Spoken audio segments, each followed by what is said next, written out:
Hi, Mark. Hi, Donk. So glad y'all can come and sit with me all the time. I feel really flattered. I do. Here's where we were at. What's the matter, sweetheart? Your cage is open. Did the monsters get you? Did the monsters get you? I doesn't has anything for you right now, sweetie. So we had some drama with my little boy this weekend. He wasn't eating anymore. We had to send him to the vet, and I had to be quite stern with the vet about checking all his teeth. So where were we? That's always the question when we come back. Unless we've only been gone one day. We have some stuff we have to take care of over in Defiance Bay. I'm quite certain of that. Remember, they destroyed the main portion of our keep. So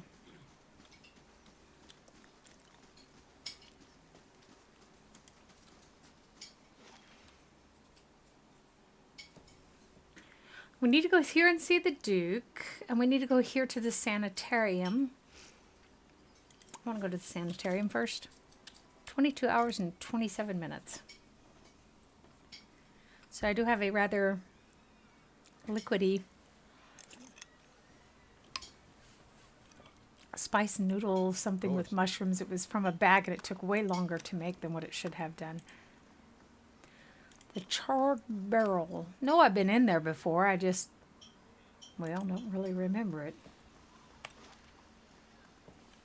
Here's the Sanitarium. Double time! March! I was remembering, I had cause to remember, someone wrote a post about how, when we were young, we used to party till 5 o'clock in the morning, get up and be at work at 7. And I thought, well, when I was young, we used to get drunk and party the whole night until about 3 o'clock in the morning. Then we'd wake back up at 5 o'clock in the morning. Crystals! Still drunk was about the only way you could get through it, let's be honest about it. So, oh. Okay.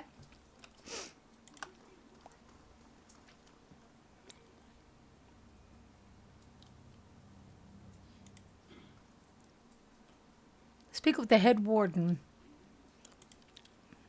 Or speak with the head, right? Okay, tell.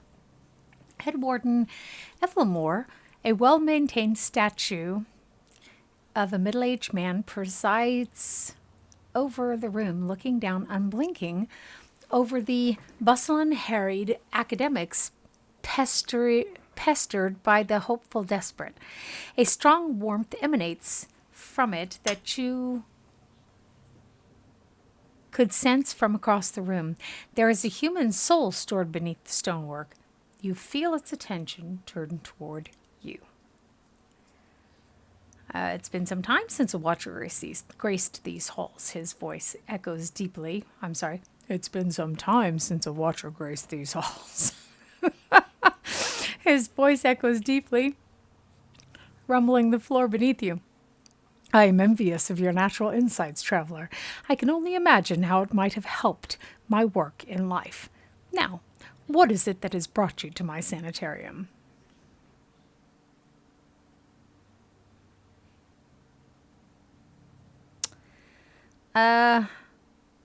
You have a member of the Leaden Key in your midst. That's quite a way to start a conversation, isn't it? What? I could have done without hearing that today, because he groans and the stone around him shudders. Many have their intrusions been into our affairs. Of course, we can seldom be certain whether they've meddled or not, or whether calamity has struck on its own. But a few of their less skilled infiltrators have been exposed from time to time. They are a perpetual nuisance. Once again, I am reminded of how envious I am of your gifts. I suspect they would be of some use verifying one's identity. You are at odds with the Leaden Key as well, I take it?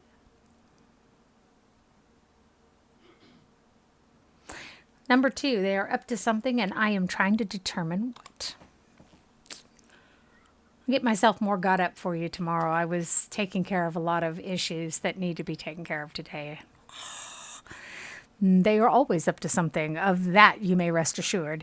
If their plots have come to involve you, you have my sympathies. Do you have some idea of who this person might be? Okay, I must have some reason for giving me the choice that I suspect a patient. Let's just say I won't know until I've met them. I hate to commit myself. Hi, beautiful. I mean, I know who it is, obviously, so do you. You've played this very well. In that case, I would recommend you speak first with our resident animancers. They have frequent interactions with both patients and colleagues. You'll find them up here in their own offices, their offices downstairs. You will report anything suspicious to me immediately. This is my only request. Okay. Also, I'm curious about your current state. How did you come to be this way? In the statue, you mean? Well, he laughs. I was old, and it seemed wrong to me, a life spent in pursuit of discovery, only to lose it all in death. That's why we write books, isn't it? Somewhere, someday, I would wake up in a new body, none the wiser, and pursue a different course entirely. All that experience wasted. Okay? If we are ever to unearth the principles behind our existence, it will be in spite of our condition. Of that I am quite sure. To live on as part of something I helped build seemed to me a better legacy than what nature had in store. The transfer itself was quite simple, as our techniques go, and for that I am grateful. Playing with souls is far easier to accept when they are not your own. I do miss being able to take an active role in scholarly efforts here. Now and again, one of my animancers will humor me and consult over some problem, but they are a jealous breed and are too often afraid to collaborate. If you are considering it yourself, I can tell you that it isn't for the easily bored. Tell us something about the Sanitarium. A history lesson. Oh, this is a rare pleasure. Most come here only concerned with cheating death in one way or another. We are an old institution as Deerwood goes. This is our 94th year. As with many cities, the growth of Defiance Bay brought with it a host of problems. One of the worst was those born with, shall we say, ill-favored souls came to populate its streets in droves. Thus, the Sanitarium. Brackenbury was a natural fit. It was growing, but there was also a lot of money here back then. This place owes its survival to the curiosities of the wealthy more than anything, I think. Our founding came at a time of great suspicion in animancy, much like today. So much progress has been lost to the mishaps of a few careless practitioners. But in time it was forgotten, as all things are. Since then, we have been at the forefront of animancy's resurgence. We have played host to many gifted researchers and pushed the boundaries of our knowledge in ways never thought possible. Some of the first safe transferences were done here, and we have pioneered work in soul purification, lineage analysis, preservation. It's really quite a list, if you'll pardon my pride. Today, I can't say it's exactly the same. There's been some push to shut us down. It comes from Deerwood's more excitable denizens, whose minds are more passionate than thoughtful, I'm afraid. People see this legacy, and they see it involves something. Welcome to my channel. Hi. They see it involves something they don't understand. So it's natural for them to suspect people whose understanding exceeds theirs. It looks to them like we're hiding something. We have a representative in the palace this very moment, defending the entire science of animancy at a hearing before the Duke. Absurd as it sounds. If it all does not go well, it could be the end of animancy in Deerwood.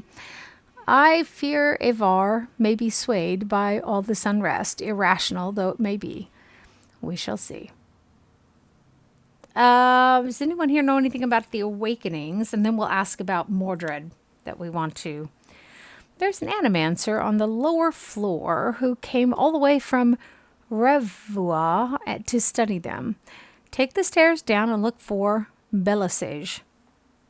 Okay, then we're looking for our animancer for that wicked wizard in Wodeca's temple thing. Welcome to my channel. Hi, welcome everyone. I hope y'all are having a great day. Thanks for being here with me. Mordred, of course. You'll find him downstairs in the first room on the right. Okay, so fare thee well and farewell, my love.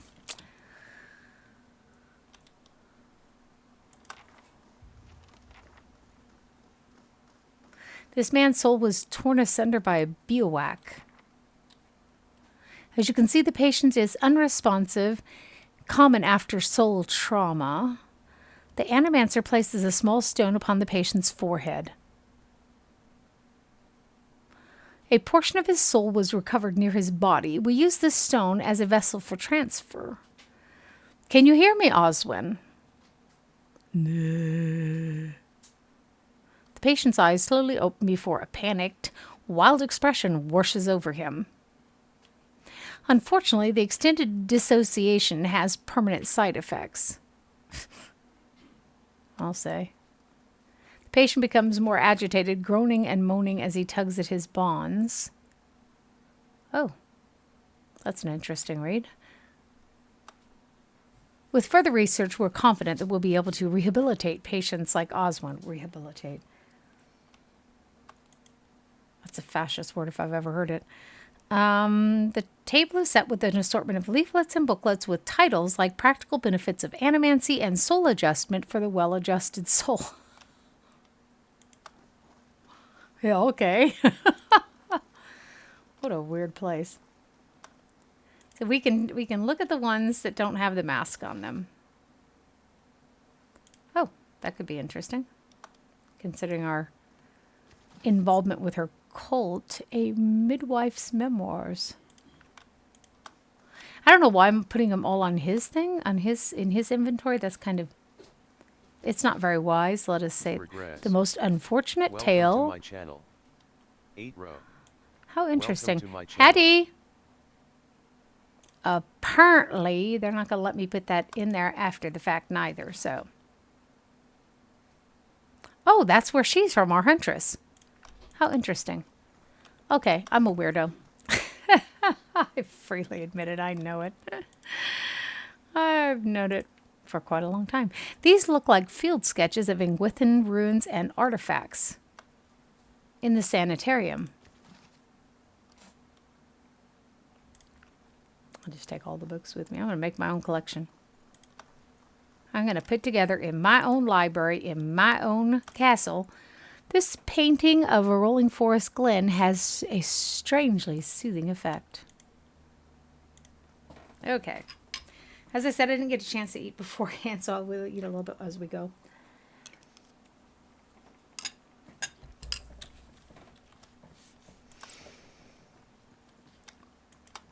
So again, welcome everyone. And there are more of you. It always shows that there's only one person, but if you click on the little medal in the chat, you'll see that there are numerous people lurking in the channel, which is all fine and good with me. So let's go confront this dude first.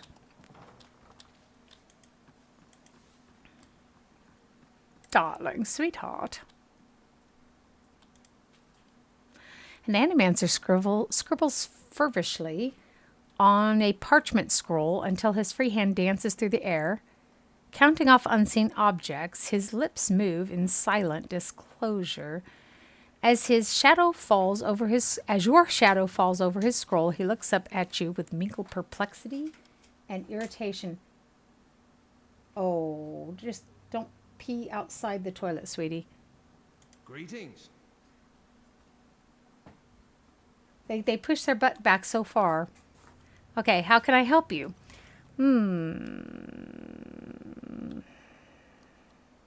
I'm looking for an expert on awakenings. Let's start with that. I hear that Valian woman studies them. You should go talk to her instead. Okay. Has anything unusual been happening? You must be joking. This is the sanitarium. Nothing is usual down here. He has a point. Although now that I think of it, the patients seem more agitated lately, but they're Cadman, Azo's responsibility, not mine. Okay, alles klar. Does the name Helig mean anything to you? That should really... Let's just start a shit storm, folks. Just a second.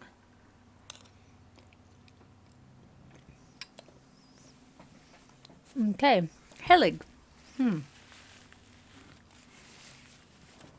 He is a colleague of mine. He was primarily a necromancer. But he was also involved in animancy too. I put the also in there. But he was involved in animancy too. He worked at the sanitarium for several years. I dare say everyone here has heard of him. He clears his throat. He left his post recently. I believe he was seeking new opportunities in the Valian Republics. He leans forward. The advances they are making in animancy really are quite remarkable. Surely you've heard. He coughs again. Perhaps you haven't. Do you know of a woman named Rowena? No, I don't get out of the sanitarium much. How about Helig? As I said, he no longer works here. Well, I heard differently. He slides his spectacles down his nose. Just what are you insinuating? If this is your idea of a joke, I assure you it's in poor taste.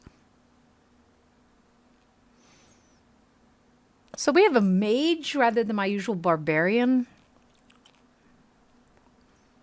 Why does he have such high might?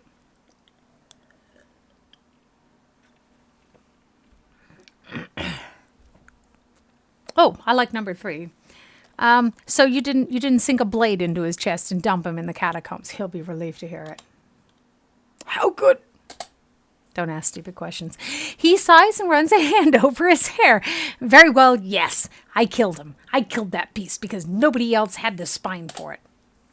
He was a madman. Years of perverse experiments, twisting healthy souls, torturing damaged souls. And for what? He flayed the essence from Glanfathom indigenous for his amusement. He waves down the hall. If the public had known half his deeds, they'd have razed this place to the ground.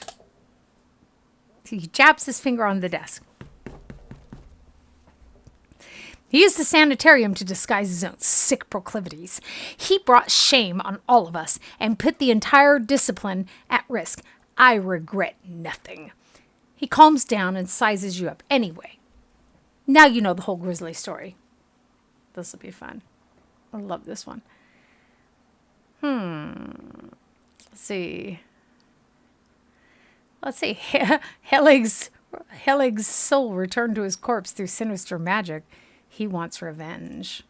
It's nothing like putting a little fear of whatever into people. No doubt. He spreads his hands wide. But now you understand why I killed him. Why somebody had to. If he sent you, I only hope I can convince you to return and slay him once and for all, which we will do eventually, by the way. He is evil. Said. 1 viewers, +1. Alarm clock 21 minutes and 51 Like I said, seconds. go in the chat and click on the little the little feller you'll see. So, rational, he has something I need. You'd consider a deal with that monster? He puts his head in his hands. If what I've told you hasn't swayed you, I doubt anything will. I must return to my work. I wish you well. In the corner of Modred's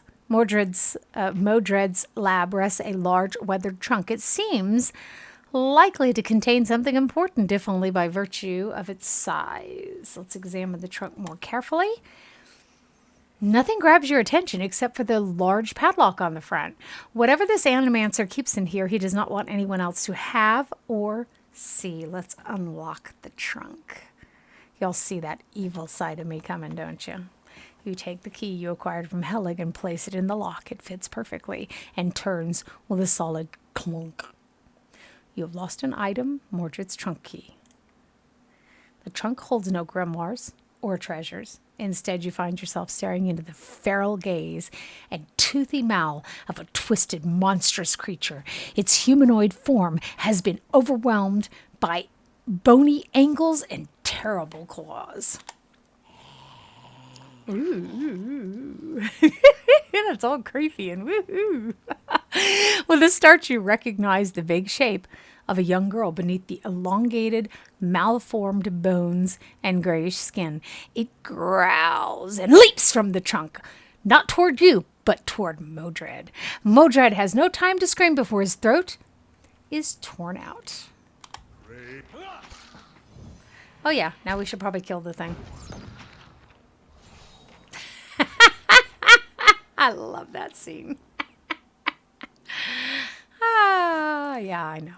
It's kind of sick. Unexpected results. The canine host was listless and unresponsive, but it was determined that this was simply the implanted feline soul. Yarn resulted in vigorous stimulation. Oh my lord, they have planted a cat into the body of a dog. He doesn't need that money anymore. Okay.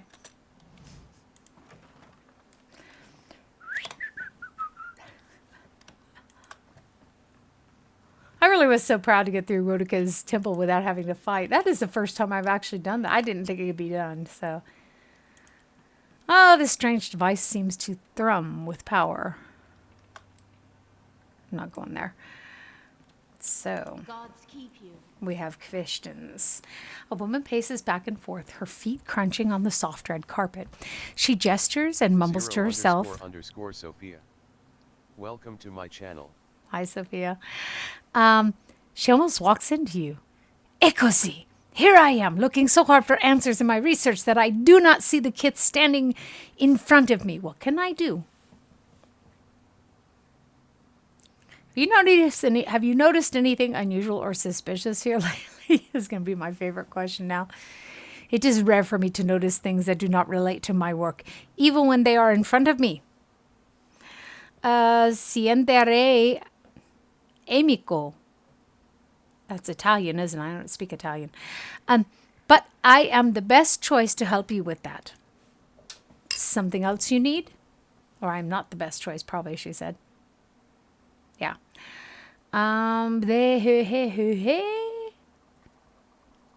Let's ask her about animancy in the Republics. Give me a second here. I guess I'm going to kind of try to eat a little something before it gets really cold.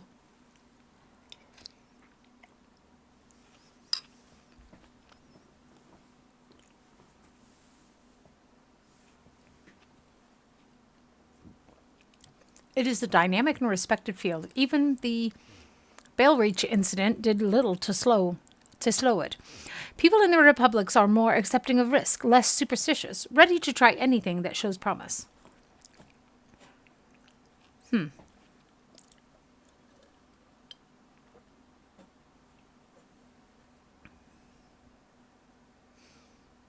Now, it's not something that my mage would say, is it? That people should turn to the gods for answers. This is something my barbarian usually says. My barbarian is usually a worshiper of Baroth, contributing as she does to, or he, to the so many souls return to the wheel. So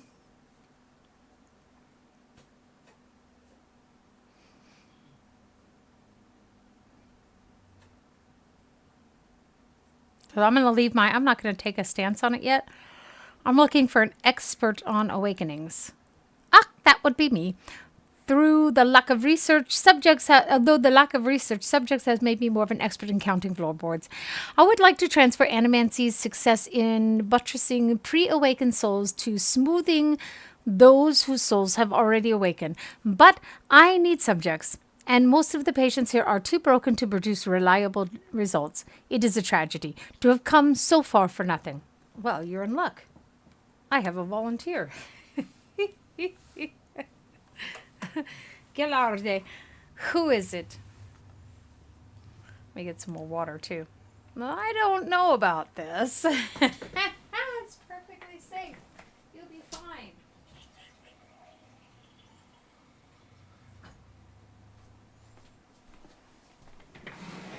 vitamins I needed down, too. So she grins more broadly still. Don't be silly. The process is perfectly harmless. All you must do is stand in that cage. I beg your pardon. I jest. You Adarians are so uptight. I do not even know what the thing is used for. It belonged to the last occupant of this office, I think. Now, they upgrade him to a cell. Again, I jest. She rubs her hands together, getting down to business. So, I need you to sit here. She takes Aloth by the shoulders and steers him to the couch. And try to relax. But don't try too hard. Then you will not be relaxing. Indeed. His eyes are humorless. And you must also wear these. A little cold, but the copper will help conduct your essence. The Animancer fastens thick copper bands to Aloth's forehead and wrists. As she ratchets them tighter, his face twitches with suppressed irritation. Now, I will examine your soul through my scope. She reaches into her desk and produces a long-chambered tube. Knobs, dials, and small-toothed wheels run along the side of the device.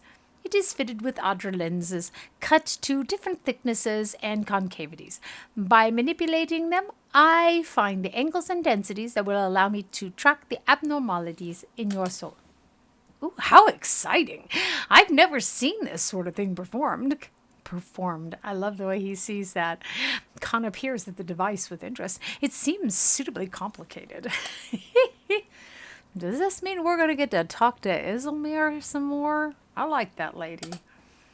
Okay, she raises a finger. But first, we must find this cunning interloper.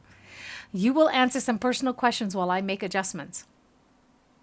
Sagani pats his arm. Don't worry. I'm sure we won't hear any of it. Aloth squirms on the couch very well. She holds the scope to her eye and flicks a knob. To begin, tell me something personal. Something from the time before your awakening. Well, there's nothing to tell. I was just a normal child living in the Scythewood. He looks to you. His face is set in a frown, but the rigid edges of apprehension show through nevertheless.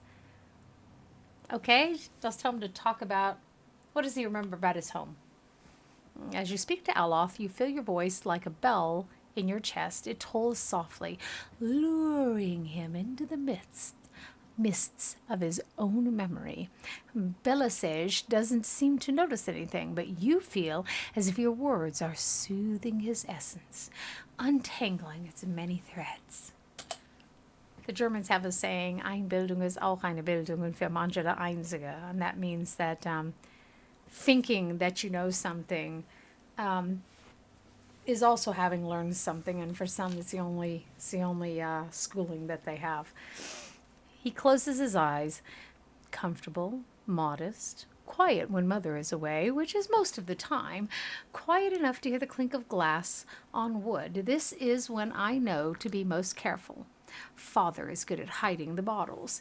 Mother, when she is home, is good at pretending not to notice them.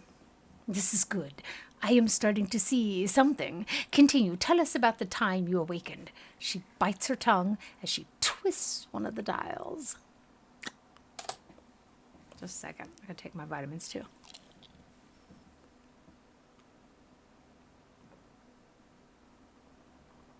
I am in my 5th year of training. Mother is home.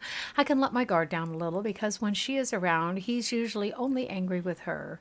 But he has heard that I have had trouble casting missiles, that my flame shields are unstable. He is furious that I have failed. And Mother's presence reminds him that he has failed too. The first blow takes me by surprise. One moment I'm sweeping the kitchen. I know this. My father would walk into the room quiet and grab people and start throwing them around the room. But he was a Vietnam veteran, so there was some excuse. One moment I'm sweeping the kitchen. The next I'm sprawled on the ground, stupidly looking at flecks of my blood on the tile. His boots, glistening with fresh polish, thud across the floor. He kicks me in the stomach, and I curl up to shield my vitals. But it's pointless. Protecting one thing leaves something else exposed, like your back. Still huddled on the ground, I retreat as fast as I can. I retreat until the vision of the kitchen and my own trembling knees is nothing but a pinprick against a field of black. His jaw locks and his eyes twitch beneath their lids. Madicho. Forgive me if I say this wrong, I don't speak Italian. Belisage furiously cranks the knobs around her scope. He's hypnotizing himself with this old memory. You've got to bring him out of it quickly. I almost have it. So now we have a choice.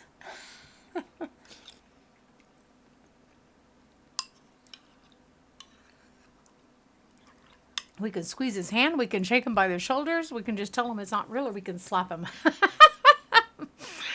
Let's just tell him it's just a memory, it's not real. Aloth's eyes snap open, but the expression you see in them isn't his. And what about these rattlies you see in the space twixt your ears? They real enow for you. My Scottish accent is really horrifying if I have to read what they've written here. I apologize. And the Scots say I sound Irish, so apparently my Scottish accent just sucks. Belisage sucks a deep breath through her teeth. That's it! I'm seeing a shift in his essence. Something's spreading and congealing. She glances at you over her scope. Keep talking. He seems to respond to you. What brought you here? Kraken bones and voices high in ire. That warm molasses feeling that creeps down your gut when crisis is nigh. Perfetto. We have flames of a totally distinct essence. She jots shorthand notes into the pages next to her and turns one clicking knob of her scope. Now try to get the two of them talking.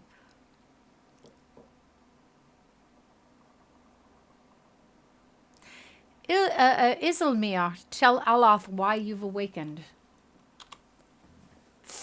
He's the one who needed me, hiding in his own bone bag like a turtle in its shell. Aloth's face twists in fury. I never turned it over to you. Good, yes, very good. She rests from her scribbling, only to make another adjustment to her scope. I can now see two separate patterns of essence. Where he ebbs, the other flows. It's as if the awakened soul fills the spaces that he leaves empty, which is probably most of the space. She prompts you with a circling of her wrists. Quill still in hand. Go on, go on. So,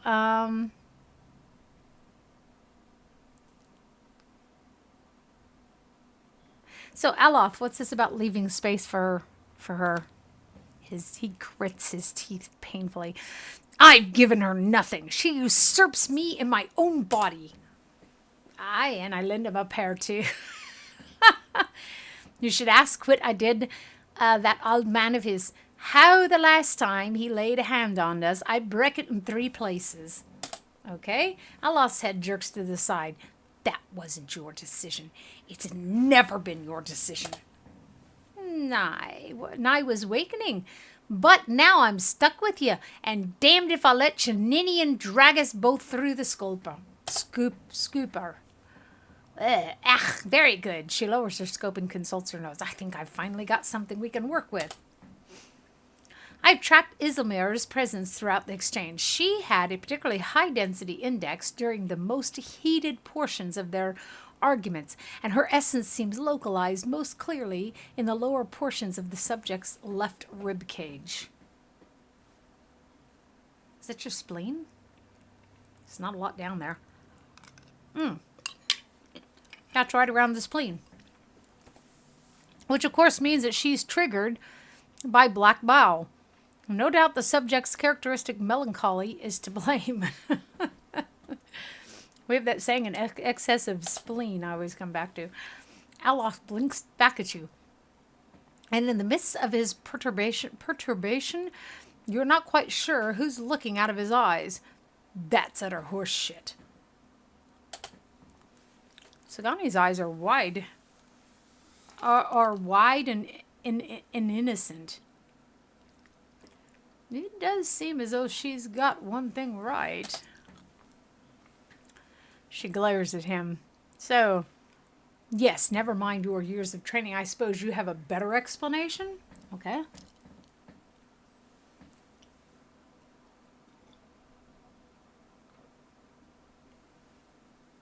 Okay, number one, obviously. She manifests when Aloth is in danger or under pressure. So Belisage carefully scratches her jaw. Her gaze darting between you and Aloth. I suppose that could be true. She jots another note. I'll have to check this against other research. Okay. He removes the copper bands. Well and good for you. But what does that mean for me? Starting to get dark. The sun is setting. By the way, those of you who are looking for people to put on clown makeup and put you into an isolated room, this is the wrong stream. I am an authentic streamer. You're right here in the heart of my house. This is my kitchen. So you will see family members going back and forth, rabbits running around. Okay, Belisage frowns at her notes, tapping her cheek with a quill and making a grand show of concentration. However, you catch her stealing a glance at you over the pages. Okay. Iselmyr tries to take control of you when she thinks you can't face a problem on your own. You can't let her make the decisions for you, or she did you a favor by dealing with your father, didn't she? I think she's trying to help you stand up for yourself. You may not like her methods, but you should hear her out. Hi, welcome. It seems that Iselmyr steps in when she's determined that you're in danger. So let's take number two. She did you a favor dealing with your father, didn't she? I think she's trying to help you stand up for yourself. You may not like her methods, but you should hear her out. If you had to listen to her half as much as I do, you wouldn't say that. He scowls, but you notice something thoughtful in his frown. I've got a lot to process. Regardless, thank you for your help. It's our character, Llewellyn Gladefast. He does not look at Belisage. She sets her notes on her desk and returns to her scope. Well, I hope this has been as useful to you as it has to be. I finally have material worth publishing. You will be the toast of Revoir. Fendre Aloth. Okay. The thing is, it doesn't seem like he's actually, I don't know if he's actually an awakened soul. It's just a split personality. And then maybe not completely split, you know? His grimace melts into a crooked smile. Aye, advancing the right wise principles of animancy, just what you've always wanted. As you turn to leave, you catch a darting movement out of the corner of your eye. Belisage is humming to herself, still occupied with her scope, but Aloth is holding her notes. He's just about to tuck them into his cloak when he catches you watching. He holds a finger to his lips, his eyes wide and imploring, please, I don't want my personal information published like this, especially not after her nonsense.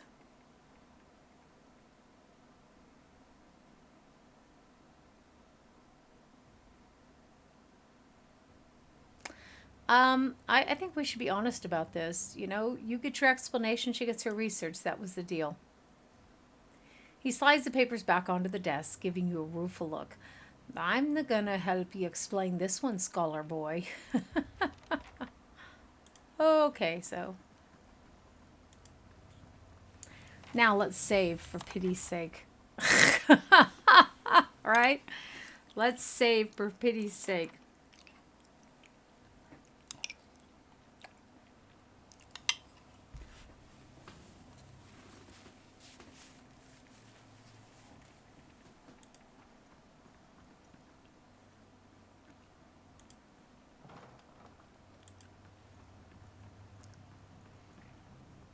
These look more like torture chambers, don't they?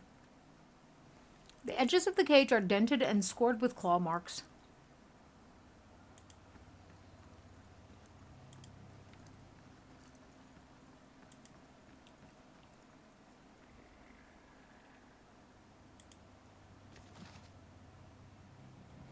Oh, a note from Aso. I'll see what I can do. The work of a moment.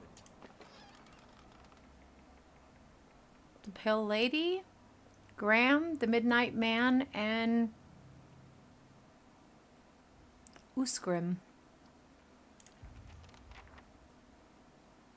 That's interesting. Okay.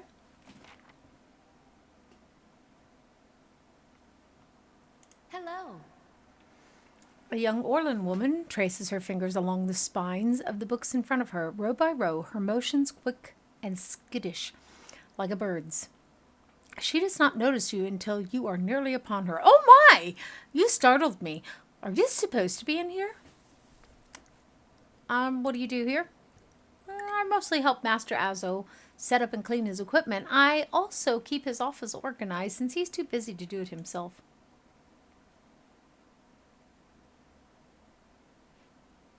Okay, I see the stream. In spite of the changes, I thought the changes I made would kill this stuff with the stream dying. I let OBS pick the settings for me, and I just noticed the stream had dropped. I apologize. I will try to tweak it a little bit more. Okay, I guess we have nothing else to say to her, do we? Because we've already found our expert in awakenings. I guess we could ask. It doesn't hurt.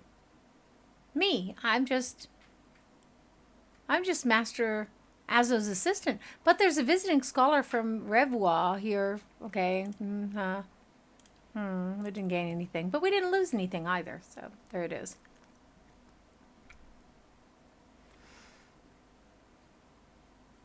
Let's try to go upstairs and consult with the statue first. That sounds so strange, doesn't it?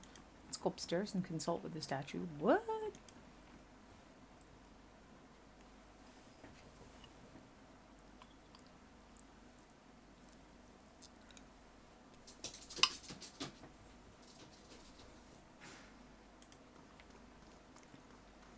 His mother was that smart too.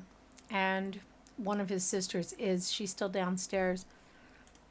As soon as I have one more spot come open upstairs, I'm going to be bringing her and Ian both up. But Ian can't be alone. So, oh, I haven't even read them yet. Where'd they go? Oh, I guess they did it automatically, put it into there, didn't they?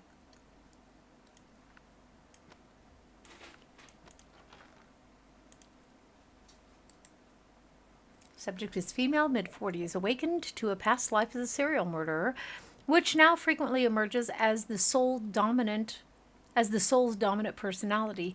Subject vacillates between violence and severe depression, resulting from guilt of past deeds. Weak candidate for present research.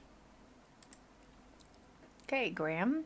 The subject is male, approximately early 30s, power of speech absent, presumably as a result of the over-fragmentation of his soul. As such, he is the ideal subject for present research. However, experimentation has caused severe pain and induced panic, and I have had to enlist the aid of the guards in transporting him for more recent procedures. That's torture. Midnight Man. So, Idelman. Subject is male, mid-20s, displays acute dissociation and paranoid delusional tendencies, causing anger and extreme violence. Dangers of working with the subject preclude possibility of further use in present research. So, Uskrim. Subject is a male, approximately 17 years of age, admitted for episodes of catatonia followed by occasional violent outbursts.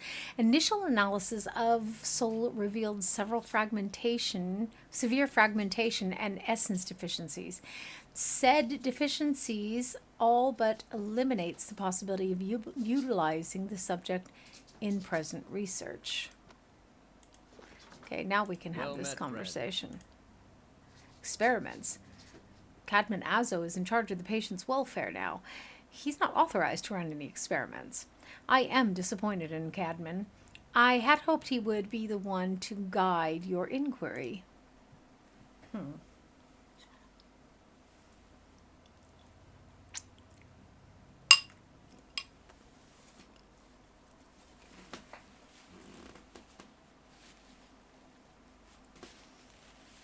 He'll be in his office or in the patient's ward. I'm granting you immediate access so you can find him. No doubt you will wish to speak to him further on this matter, and I, for one, am curious as to what he might have to say. Tread carefully in the wards. There are a few dangerous cases. I would also ask that you do not that you do your best not to agitate the patients. They have enough troubles as it is. Fair enough. Oh, that's our little spider. Seems to take forever for it to crawl anywhere. We don't have our wyvern yet, by the way. There's our piter.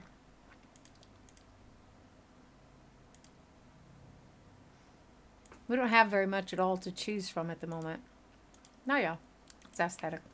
Pure Chicken aesthetics. _ noodle soups. Hi. Welcome to my channel. How have you been? Chicken _ noodle soups. Said. Hi. Hi, how have you been, hun? I say hun, this is just a... That's a southern thing, I apologize. Chicken _ noodle soups. You're Said, wonderful. I'm wonderful, darling. Fabulous, darling, einfach fabelhaft. Wunderbar, darling, einfach fabelhaft. That's the kind of thing I'm always saying, isn't it?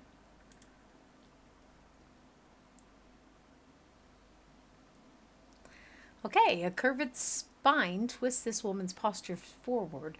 Her greasy hair draped over her large eyes like vines. She smiles at you. You must be visiting someone. Then, noting your appearance, she adds a friendly visit, I hope. What do you know about the animancer Azo? Psh, ton of text. Oh, I like him very much. Many animancers could care less about the patients. Chicken _ noodle soups. Said. I just wanted to say hi. Sorry. But I'm at this event where apparently I'm getting hypnotized. I'm sorry I gotta go. I just wanted to hear your wonderful voice and say hi. Hi, you drop in anytime, hun, for ever how long you can. That's perfectly fine.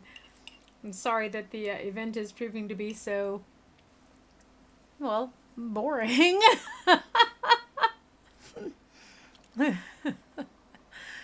Okay, so look at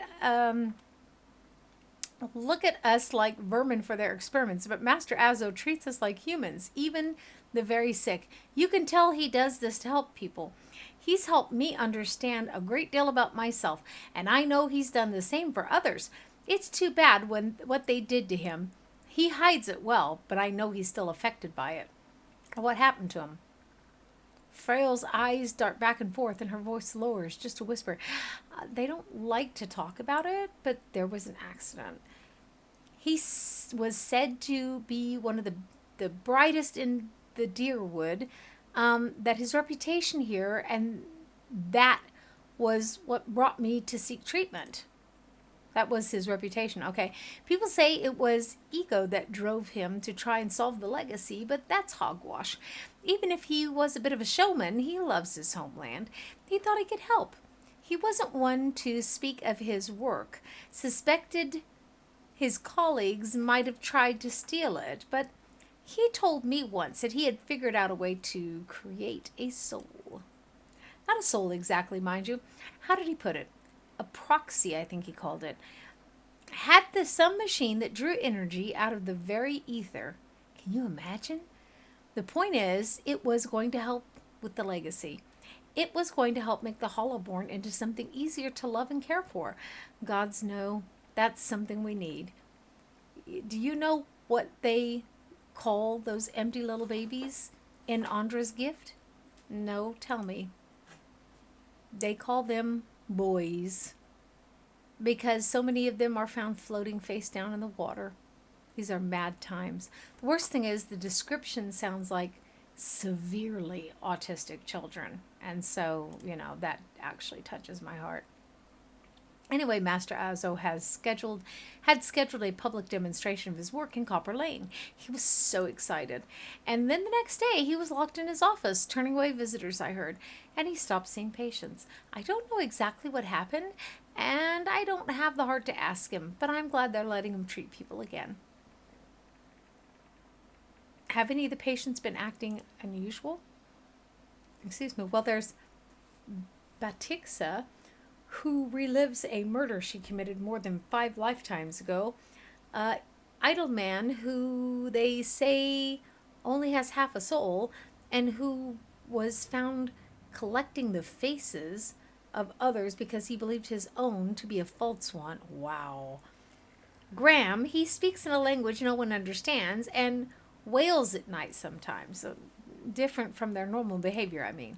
Oh, well, yes, I suppose, but nothing they didn't volunteer for. Master Azo let us know that a number of patients in the North Ward had volunteered for a new therapy and would be escorted to his laboratory to receive treatment. The North Ward has our most troubled cases. I'm glad some of them have chosen to get help. It seems to me it's gotten quieter over there since it started.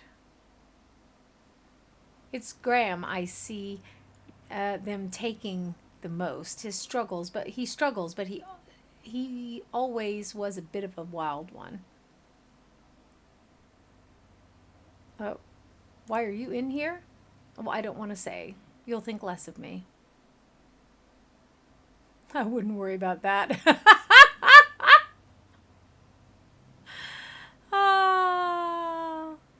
I'm listening. That seems like the only real political answer there.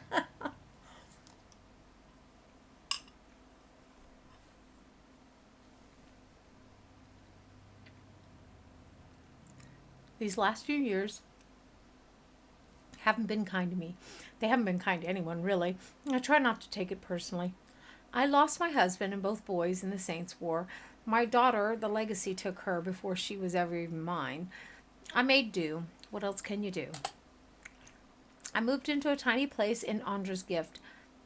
Got by mending clothes and on the kindness of strangers when I had to. But I was surviving, and the gods were watching over me. I could live with that. Then one day, this nobleman comes in, wants this fancy gown fixed. Gorgeous thing. This shade of blue, I've never seen before. Only I had. I looked at it, and it reminded me of something. I had what they call an awakening. I remembered being a noblewoman myself in another life. People doting over me, men doting over me. Me, the best food, the most beautiful home, all the things you ever dared to dream of. They were mine. It was poison, knowing that. All those things that I had that I'll never have in this life. It did something to me. My food started to taste rotten. The walls in my little room seemed to close in around me. I stopped being able to sleep in my own bed. So I came here.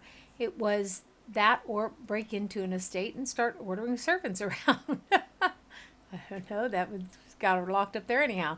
It seems like such a silly thing to worry about. You don't have to tell me. But I can't get past it. And I start to wonder, did the gods choose this life for me? And if so, what terrible thing must I have done to deserve it?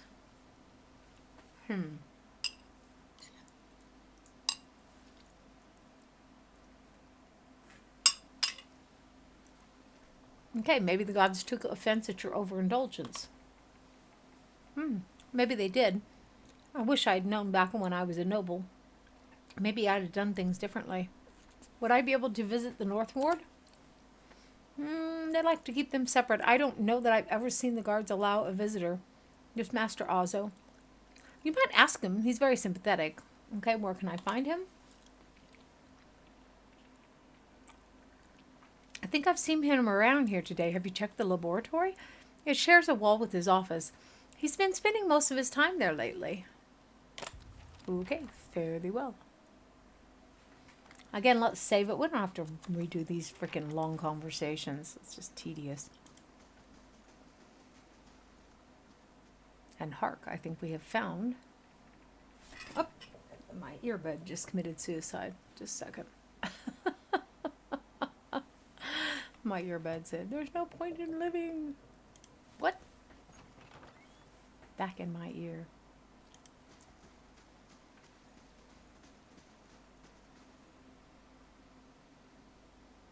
Cadman Azo. I'll have it in no time. The work of a moment. Sweet.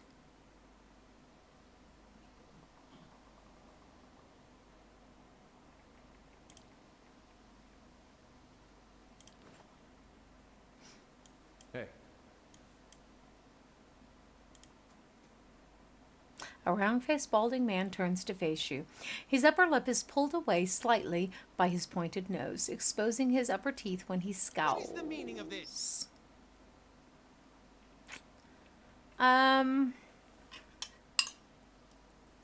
Let's see how we want to start.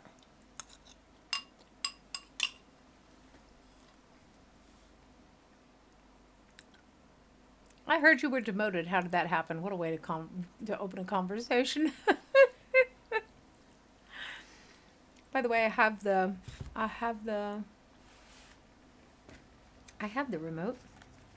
There it is. I want to see if I can brighten this a little bit.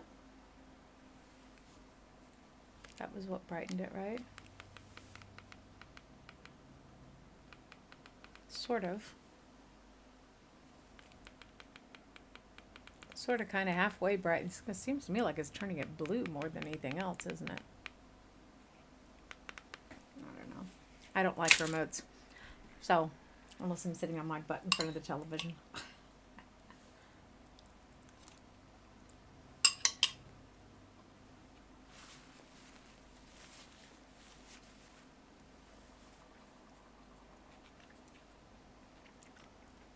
As those nostrils flare and he bares his upper teeth more broadly.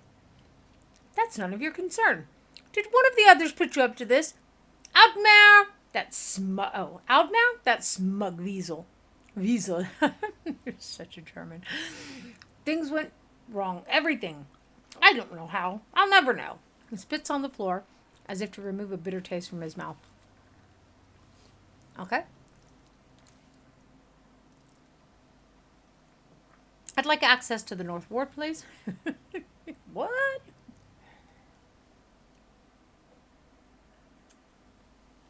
Out of the question. Those patients are in isolation for a reason.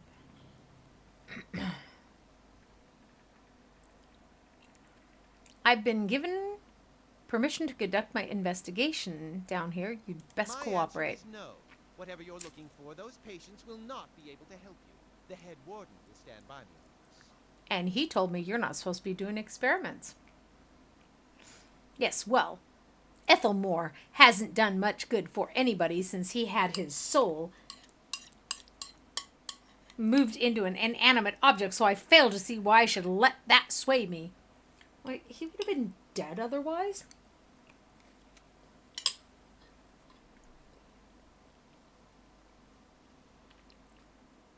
If Animancers all followed the commands of their leaders, where would we be?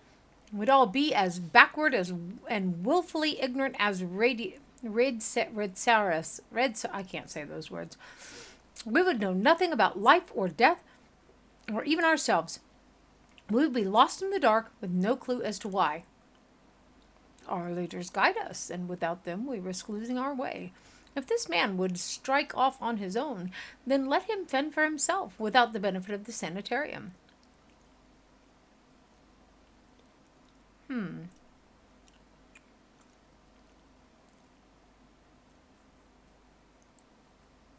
It seems to me we're still in the dark. Is that a reason to stop trying? Shall we remain in the dark until the end of time and have the last breath of the last person alive be breathed in ignorance? The gods want us to know. If they did, they would have let us. The clues are all around us. In understanding these truths, we honor their creation. I don't Who know. will solve Widewen's legacy? Some church? Some warrior? It will be Wisebot an animancer, or it said, will be no one at all. One viewers. Have you Smiley tried your face, experiments alarm clock, on 1 hour, any 2 other minutes subjects? And 20 seconds. Yes. No point in lying about it. Now that Iselmyr's involved, I asked for volunteers for my patients, and a few brave souls came forward. The one can't even speak. I was very close at one time to a breakthrough. They understood that. They understood their sacrifices would mean something.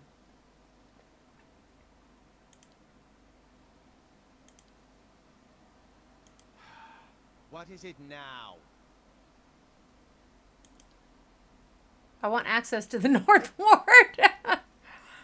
I've seen your records. I know what you're doing to them. No right. He balls up his fists and digs his teeth into his index finger, a growl simmering beneath his breath and a deep scowl compressing Fine. his face. Speak to them for all the good it'll do you. I'm sure the discussions will be fascinating.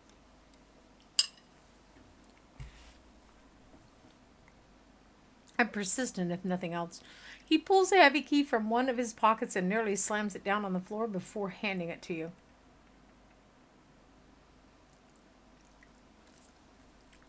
Okay. Bye.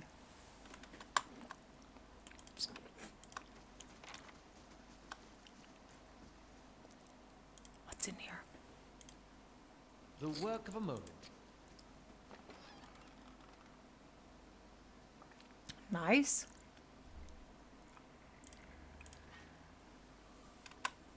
Up, clutch.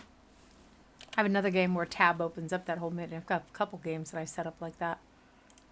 What is she wearing? Fine hide. So let's go here and compare. This is one of the things I like about these games.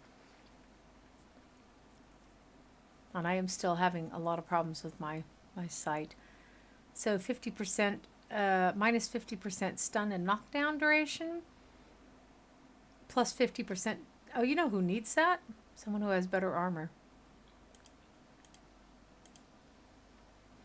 Darling sweetheart.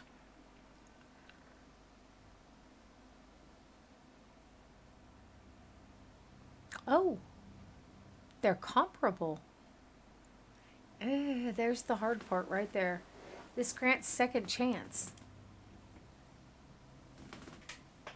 That means that if he gets like knocked down, killed, like knocked out, he comes back up and has hit points.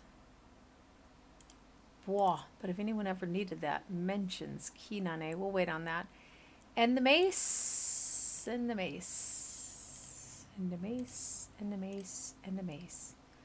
I haven't really got anyone using that right now, so let's just save and hang on to that. Let's go take care of these prisoners. We can get this done. This shits and grins. Let's go back here. Right?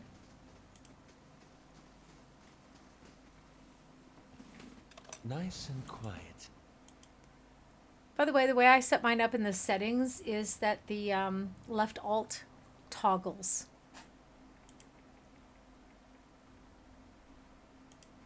The sneak mode.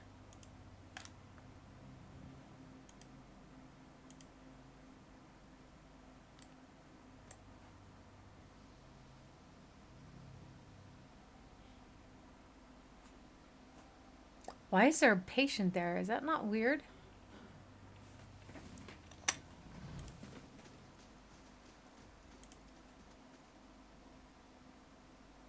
Master Abso, so he says that he can make me better soon. Who's this? Oh. Hello, show. I might be hearing I've been hearing screams at night. Wheel. That sucks. And oh, wrong key. By the way, we do this so that we can look for things like that. Not that it's always worthwhile.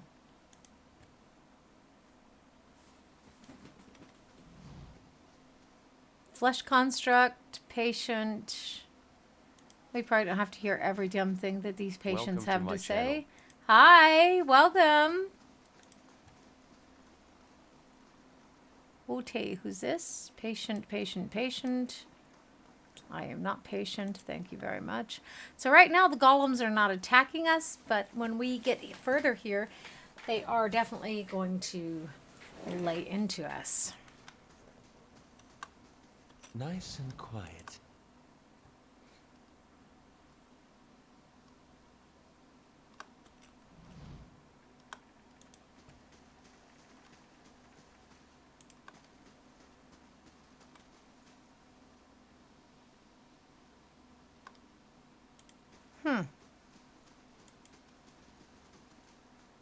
Apparently can't go through that door.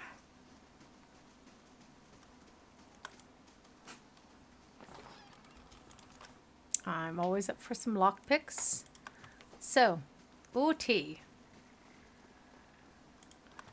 She's the only one with a name, so she's the only one we were really meant to speak to. Oh, bottle of milk. Wonder if it's still good. You're like, what?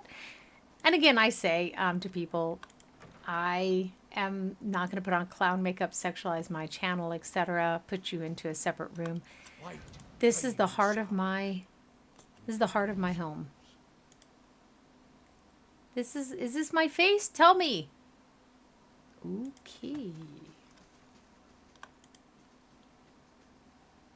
Thundering skies, rain of blood, innocence must drown.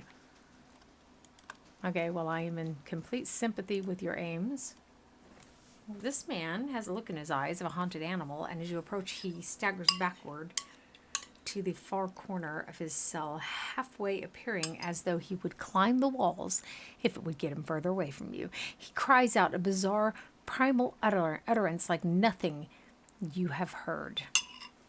I need your assistance with some questions. Graham looks at you blankly. It's unclear whether he understands you or not, but his panic has momentarily subsided. He opens his mouth to speak, but the words that come out are half-formed, as though his tongue were cut out. They are impossible for you to discern, if indeed they were words at all. And the mutilations of animancy, crueler than any torture, to disfigure the soul. Let us return the favor to the animancers of this shit heap.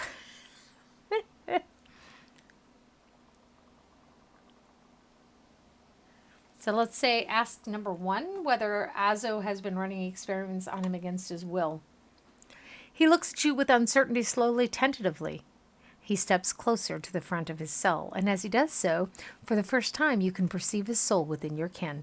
It is mishappened, as though maimed by some jagged instrument, and large expanses of it have been gouged out entirely. You feel no barriers of resistance. If you want to, you could look further into his soul. Let's peer into his soul and see what's going on here, folks. You project out toward the maimed soul in front of you, merging with it, its confusion and fear becoming yours, as it whisks you into its depths. You're in your old cell. A key turns. The door creaks open on neglected hinges. Thoughts come to you in waves, incomplete, broken, fearful. Standing at the door is a rotund, balding man. His upper teeth and pointy nose remind you of a rat. He beckons, apologetic. You don't want to go. Anything else. In your mind is a single word, and that word is no. But it dissolves before it reaches your lips. You press against the back wall, cornered. You cry out. In darkness, you fight against unseen restraints. You cannot move your arms or legs. The man walks into the room carrying a lit candle, its meager flame casting long shadows across books and machinery. Straps bind your arms and legs. Cold metal circumscribes the crown of your head and the breadth of your chest. Breadth, that is to say. The man is sorry. He is in need of raw materials. They dismantled his work, and he needs another source. He needs to show them he was right. He thanks you. Then he turns a knob, and you feel yourself begin to crack from within, and you can feel pieces of you torn away, like having your insides chewed by a horde of rats, and you are screaming a scream you can barely hear. Let's continue searching. Another night, heavy footsteps outside your door, coming for you. You look through a slit in your door. The flesh giant, the artificial being just outside, but facing left, facing the end of the hall, the boy there. The boy looks with interest at the giant, then collapses on the floor like a shed snakeskin. The giant convulses for a moment, then rights itself, turns away, and leaves. Okay, let's decouple from his soul. Graham looks at you, still wild-eyed, but somehow more present. He nods at you, then walks back to the end of his cell.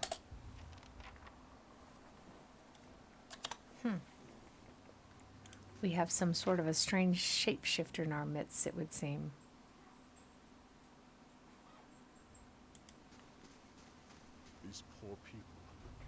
This isn't the treatment that they were promised upstairs by the cushioned seats and lush carpets. Is that the cure for soul sickness? To be thrown into a cell and subjected to the whims of your captor?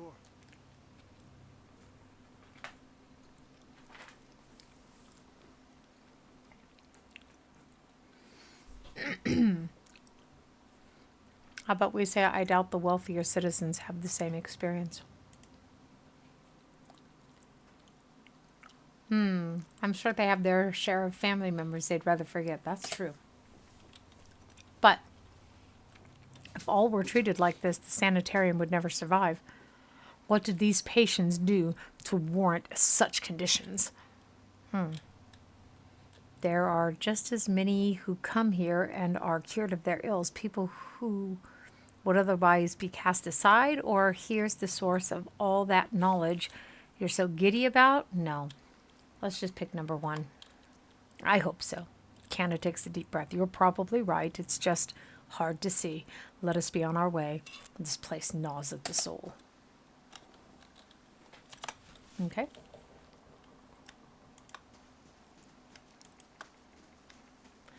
Nothing to the left, nothing to the right.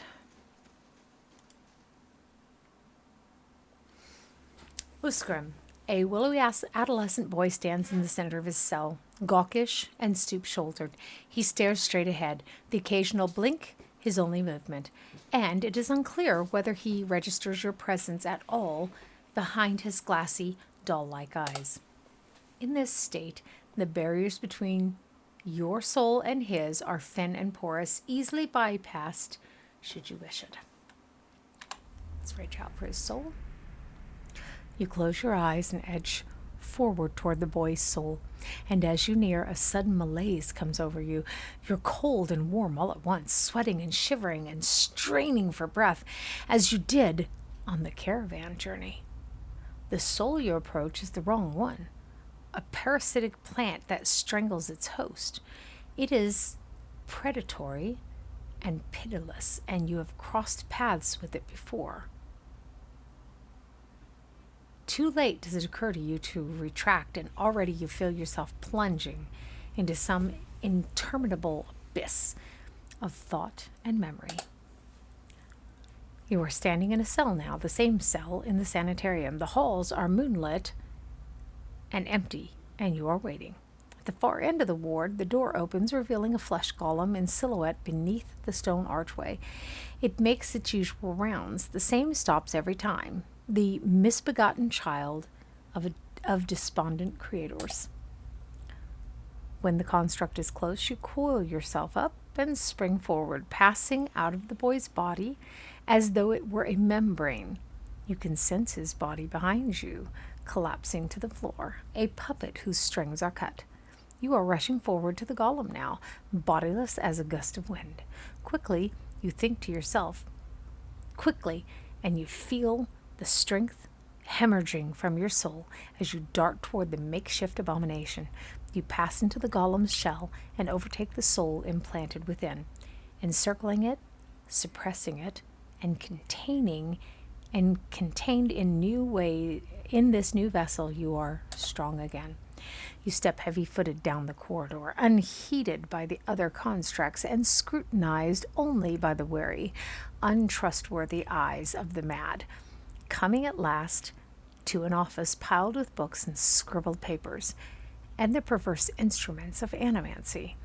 You set your oversized hands upon a large machine, a nest of globes and tubes and coils in the center of the room, and go to work, bending wires and unsettling alignments.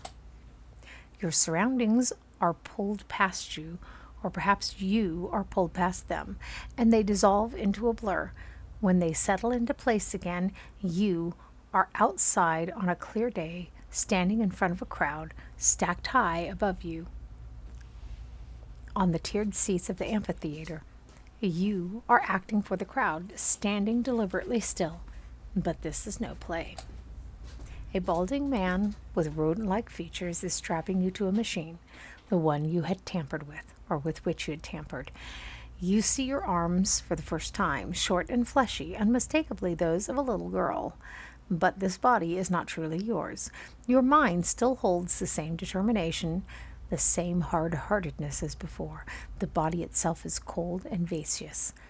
Unlike the others, this one has no soul of its own. The man speaks to the crowd. The man speaks and the crowd applauds with an enthusiasm worthy of a hero's entrance. "Bear witness," he says, and he pulls a lever. The machine shivers and sparks, and a bead of sweat rolls down the side of the man's brow. And the crowd's apprehension quickly gives way to awe as the crystal globe fills with a radiant mist that casts the entire theater aglow. He opens a valve, and the glow crawls through the tube along a length of copper wiring and runs to a set of electrodes beneath your armpits. You feel nothing when it reaches you, as it should be, for you have been leading his work astray periodically for some time, altering notes and playing the puppeteer for the Hollowborn. But you make it look how people would expect it to look when a body is infused with a soul. In a moment, the machine goes dark, and the man unstraps you, eyeing you with scientific concern. He looks back at the crowd. "Behold," he says. But there is obvious hesitation in his voice. Slowly, you take a plodding step forward, then another, and another.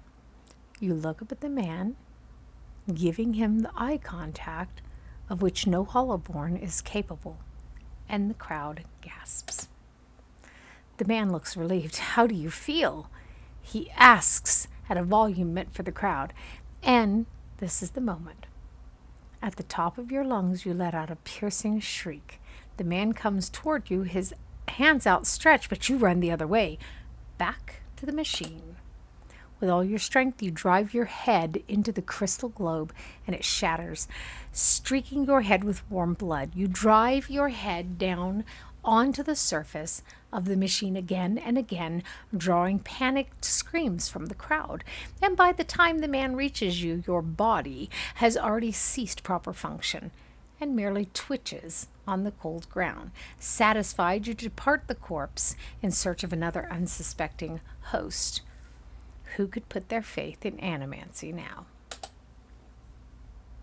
You are pulled again from your surroundings, transcending the boundaries of memories and lifetimes, deeper and deeper past betrayals and murders and lies upon lies that form a thick webbing of plots beyond mortal comprehension. You settle at last on a room you have seen before, expansive, with a tall device encasing an Audra monolith at its center. The room is filled with people, and the people all look at the device. You are yanked suddenly back to reality, and the once catatonic boy in the cell is looking directly at you, appraising, calculating. There is no mistaking now that it is the soul of the man who caused your awakening that gazed out from the borrowed husk. "A watcher," he says.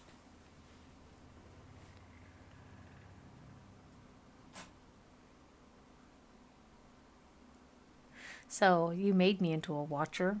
I need you to undo it." "Is that so?" He makes no effort to hide his disinterest, but he continues to search your eyes.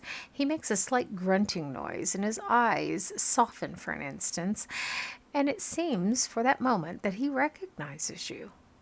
He opens his mouth to speak, then seems to think better of what he was about to say. His jaw tightens.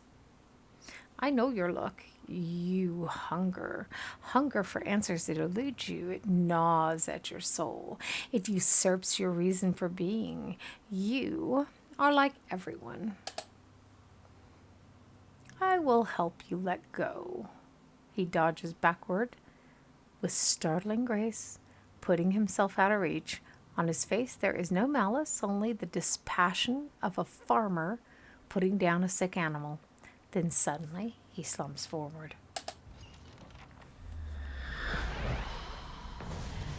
Oh, und los geht's.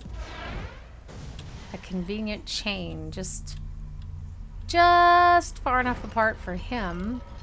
Now we're gonna have to put these people down. Just far enough apart, that chain, for him to be able to go through. Oh, bugger me. I mean, we knew it was gonna happen, right?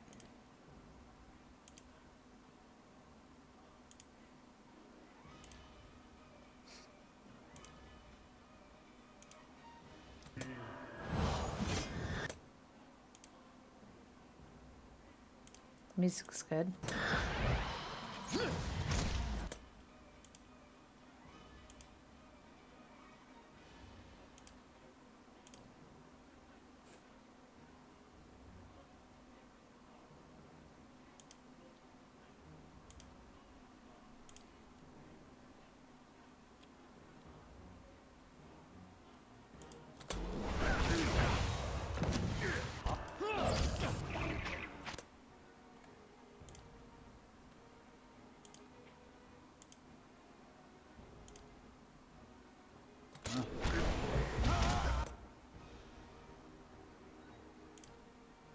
He's much quicker about casting his spells, isn't he?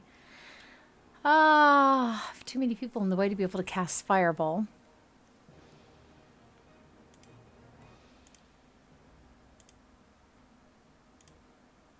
He's already attacking that one. That's good. It's almost like he never actually gets his spell off, isn't it?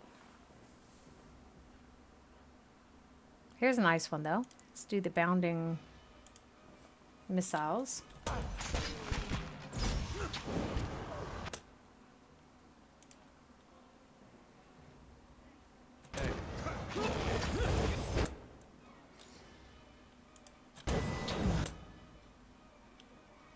He seems to have some thorns up his butt. Just saying.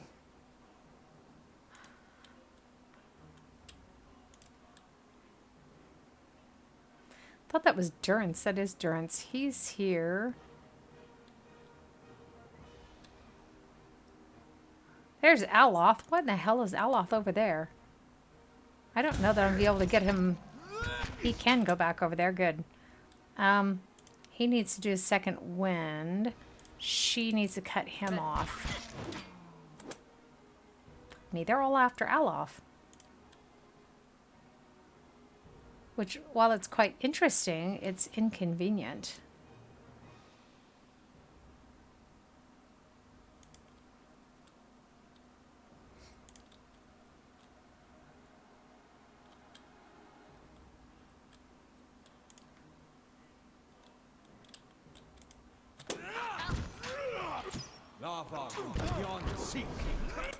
And Aloth is down.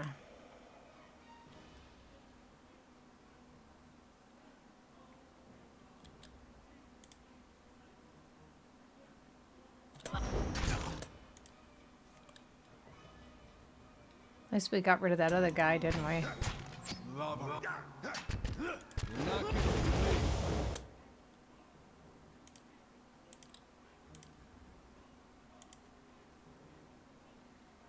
It's quite interesting to have to fight all of these people, isn't it? See, this one just goes to one person.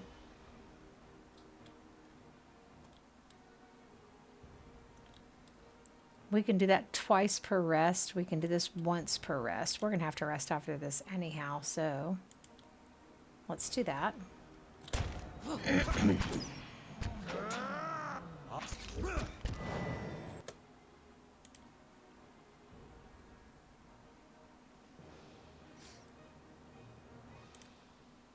I'm going to kind of pull out all the stops this time.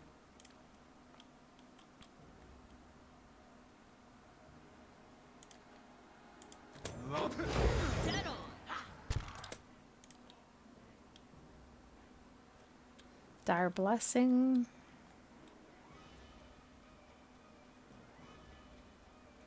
Warding Seal. Generate a magical seal that explodes in a burst of electrical energy when an enemy comes into contact. Okay, that's not going to help us in this current situation. That one always does that, by the way. Notice how all the others are clear? This one always does that. It's really annoying. It's some sort of a glitch in the game. Suppressed affliction. Suspend hostile status effects on allies in the area of effect. That would be kind of nice, wouldn't it? Let's do that.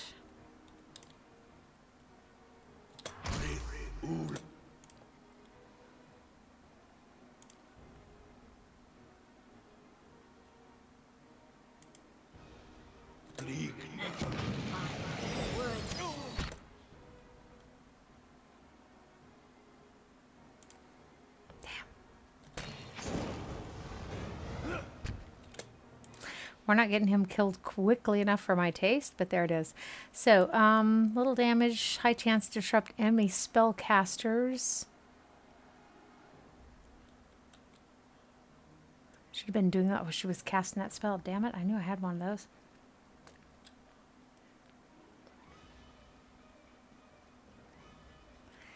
I'm not sure if that's going to affect us, which is my... That is my concern. I'm going to give it a go anyhow. Shits and grins, baby. Shits and grins.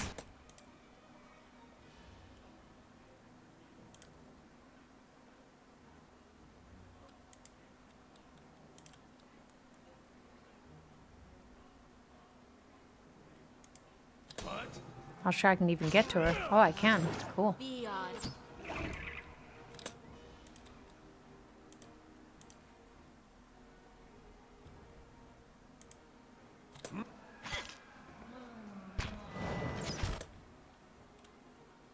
All of a sudden the light changed. What? Okay, and it says I'm streaming, but there's no one in the stream, which is quite interesting. I've not had that hardly ever. So anyhow, when we're done with this, we're going to save it and stop for today. This is why I'm sort of really casual about streaming, because I don't get enough people in my channel to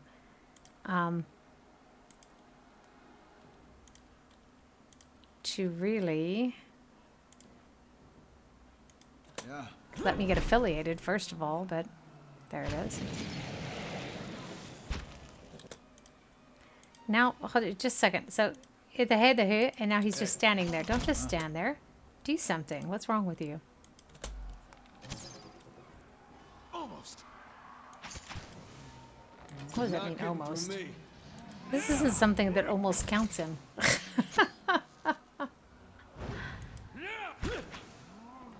So I almost feel like that maybe I was losing my stream more frequently than I thought, and I didn't notice it. That is getting to be quite frustrating because I never had that happening before. Of course.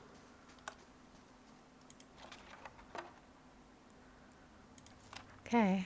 Are these important? The bucket reeks of offal. Oh, thank you very much.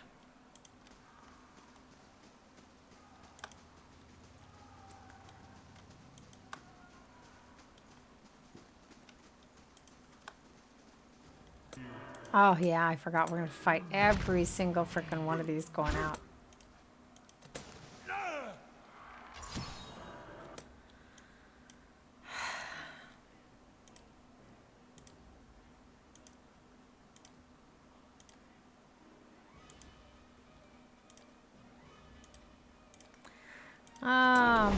For a moment there, I forgot that we were going to have to fight absolutely frickin' everyone on the way out. Let's burn this away.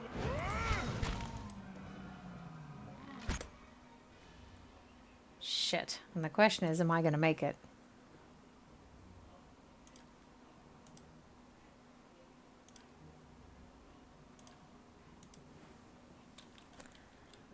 So who's here?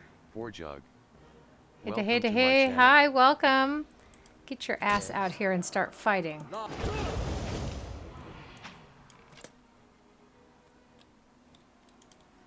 Well, that's going to get ugly quick, isn't it?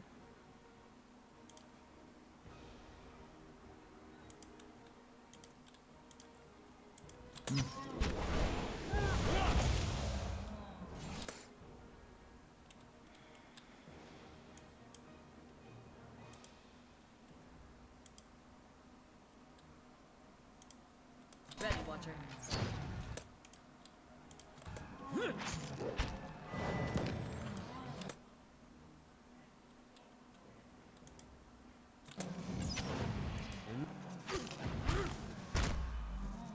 Leave it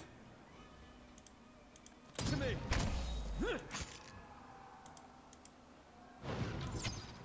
Can't get him to do anything because he's knocked down. He's getting the shit kicked out of him, isn't he? Okay, we used a lot of our stuff in that last battle, so which probably wasn't very wise, actually.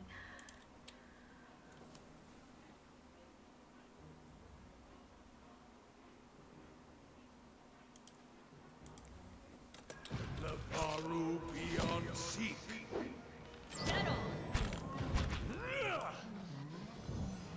Leave it to me. Now go gang up on him. So that takes care of some of the constructs, at least. We shouldn't have to fight too many more to get out. But they will give us some nice, that vassal flesh, I think it is. Vessel flesh, yep. Vassal. What? Whoa! Brave does Elot. Shit. I used all those. Otherwise, I could, I better put a wizard's double on. Does he not have something like that? What does he have? Creates a bizarre, perplexing visual distraction. Eh? How do I use it? I don't think I've ever used that one before. What? Get him all hit up again. Let's have him create this again. And we'll at least be in good shape. Oh, yeah. I don't know what I did, but it worked. Whatever I did, it worked. What? Holy cow. So it looks like everyone else here is croaked too. Well, not everyone now. Brave does Elot believe. I think with all of us, we won't have to pull too many stops out for this battle. And I agree, the fighting is not... I don't know, it's a role-play game more than anything else. More than it is... in my opinion. So, and I get that maybe it's not the thing most people want to see, necessarily. But as I said, I am a gamer who invites you into her home and is authentic with you. So, oops. It seems we killed everyone in the North Ward. I'm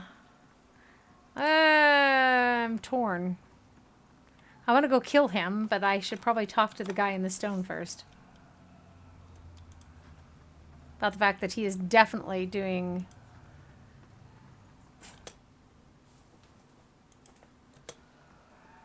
experiments that he shouldn't be.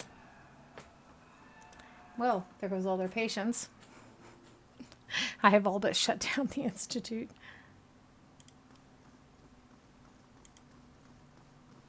I've never seen a way to get out of that one without a fight. What the blazes happened down there? You were given permission to ask questions. I had things under control until I killed the Leaden Spy, at which point he possessed a flesh construct. You finish your explanation. Iselmyr breaks his silence. I have read accounts of people in history who could do what you described. The accounts are few and brief and never reliable. Some go as far as to suggest that they are all the same person. If truly such a person were here among us plotting our ruin, would that I had a body again and could do some real... and could be of some real use in our time of need. I fear what the future may hold for this place. I am grateful you were able to dispatch the threat before there was loss of innocent life. There was loss of innocent life. We very nearly had another scandal on our hands. What of Azo? What part did he play in this catastrophe?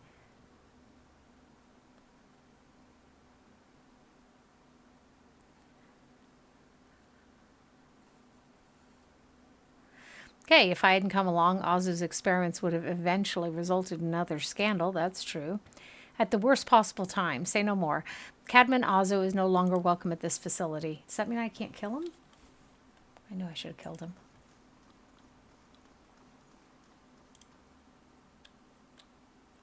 Maybe we'll get lucky. We'll go downstairs and he'll confront us.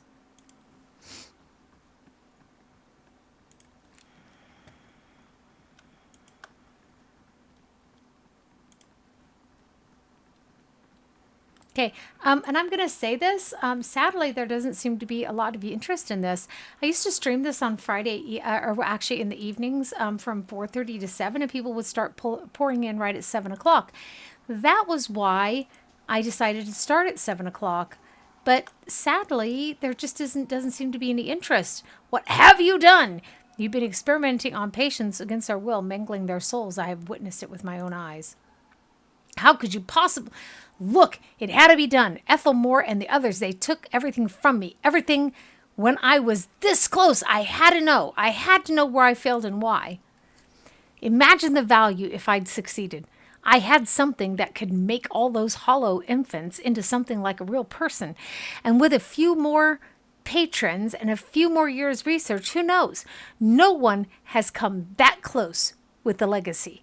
It's why I have to continue, why I have to risk everything here working in secret. It's why you have to lie to Iselmyr for me. Tell him you've cleared me of all suspicion.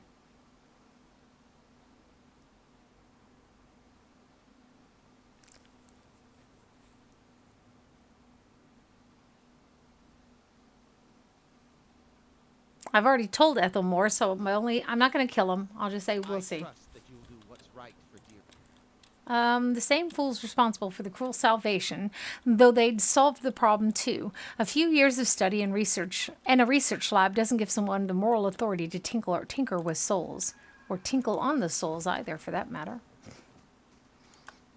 Mine might be an unpopular opinion, however.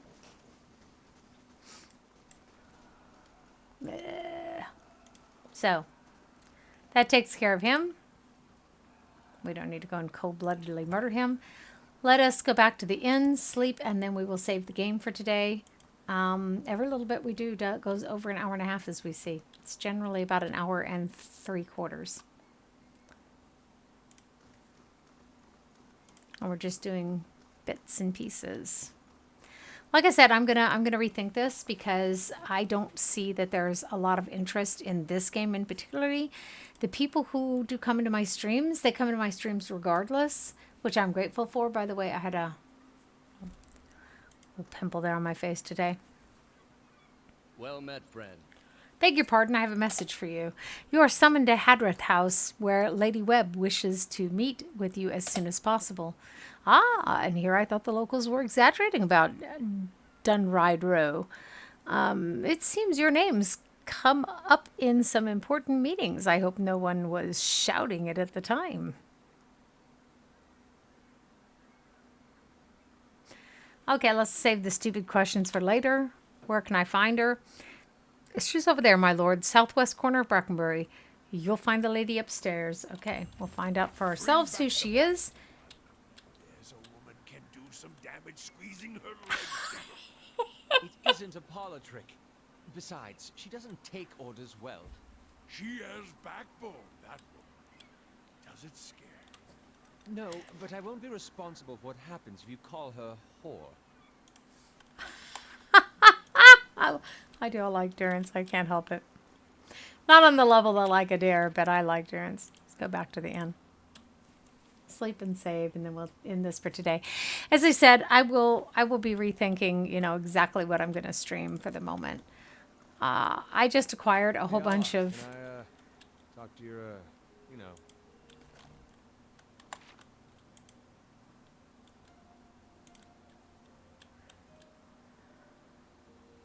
What is it about Iselmyr? I'm right here, No, you're both great. She's It's so just, well... funny.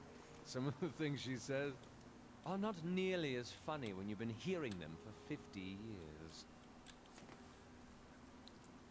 He's young for an elf, isn't he? Up.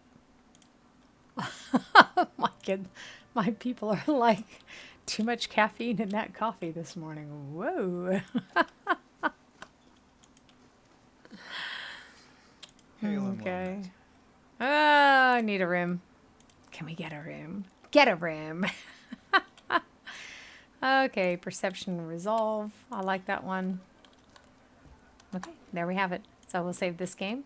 It is really sad because I don't know. Like I said, for a while there, I had like I had between 6 to 8 people actually being shown in my stream. Okay, not just lurking, and really enjoying this particular stream. And then I had some sort of difficulty that I had to quit, and I don't remember what it was, but oh yeah. So it's just after the after the sanitarium. There we go. Okay, guys. So I wish everyone a wonderful day or night or morning or whatever it is on your day and night cycle. And as I said, I will consider what we will stream next time. Because this just doesn't seem to be very popular as far as I can tell. Okay, y'all take care, and I will see you when I see you.